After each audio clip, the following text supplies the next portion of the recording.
Hi, welcome to Makeup Monday. We hope you had a fantastic weekend.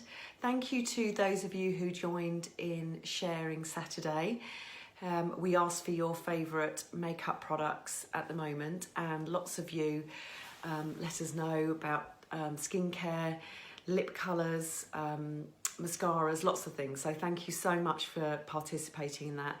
We just find that when people share their products and we all learn more about skincare and makeup and what works. So thank you so much for participating in that. Today's Makeup Monday, I'm talking about foundation for the over 50s. So this was one of the questions asked before Christmas as a suggestion for Makeup Monday. So that's what I'm going to cover today. Now I'm going to talk about a few different formulas because as we know, as we age, our skin texture and type can change. So makeup doesn't always sit in the way that it used to. And sometimes if you've had a foundation for a long time that you really, really love and trust, may not work for you any longer because your skin is changing. And this is something I've certainly noticed over the last few years. Although I'm not quite at 50 yet, I'm not a million miles off. So, and obviously I'm working on lots of different ages of skin. So I've been using, over the past probably 10 to 15 years, I've been using a long wear medium coverage foundation. This is just an example. This is Glow Skin. This is something that I use in my kit. But, you know, there's lots of different medium coverage long wear foundations out there. Estee Lauder's Double Wear is a classic example of a full coverage long wear foundation.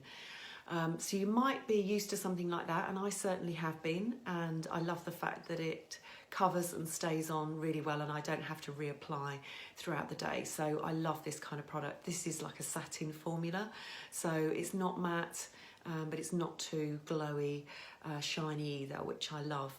Now, as I've been getting a bit older, the last few years, I've definitely noticed that now, because I've been getting lines in the forehead and around here, the crow's feet, and kind of on the cheeks, I've been noticing this long wear formula has been sitting in these lines, which does highlight them, which I definitely don't want, and I don't think anybody else wants either. We don't want to look more wrinkled, we want to look less.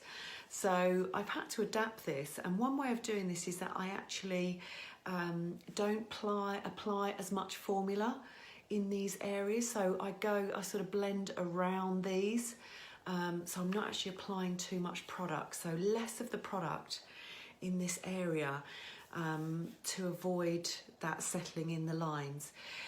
Another way of doing this is sometimes I will use a concealer instead in these areas. So I just blend my foundation up to this area, but then I'll use a under eye concealer, which is more moisturising and a lot softer on the lines.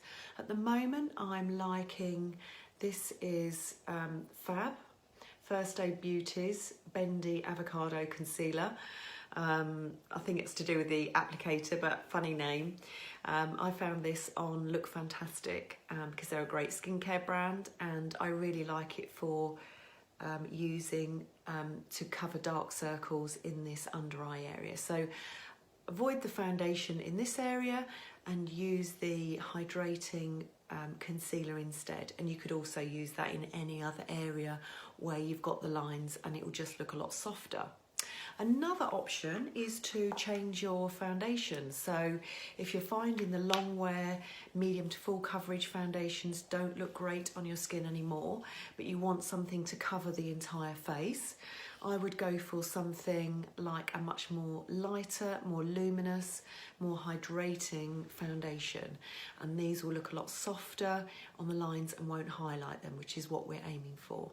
This one I've got here is, again, by Glow Skin, because I love this mineral-based brand and I use it in my professional kit.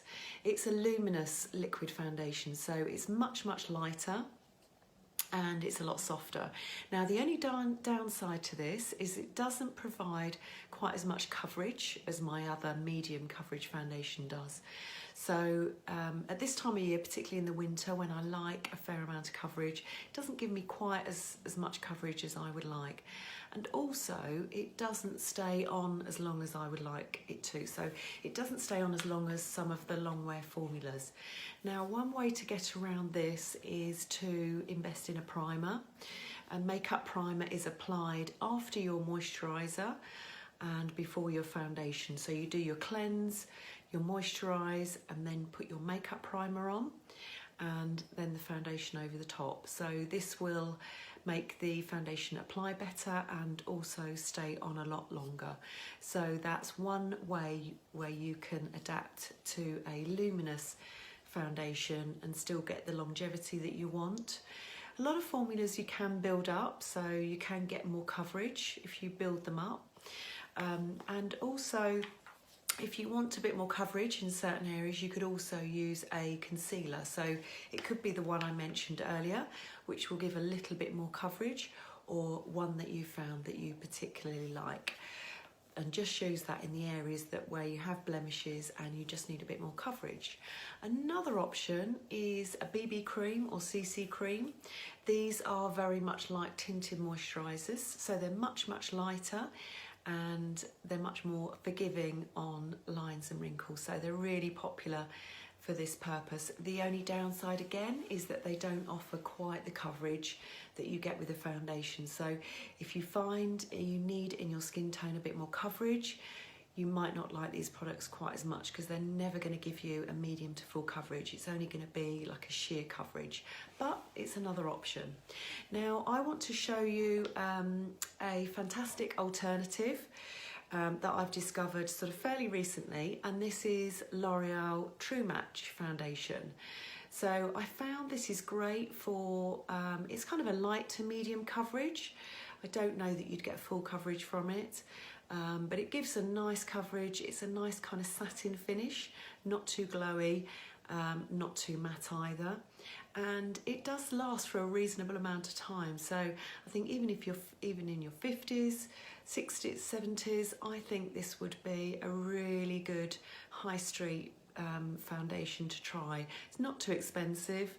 A lot of top celebrity makeup artists like and use it as well. So it's kind of a win-win, and it might be worth having a look at.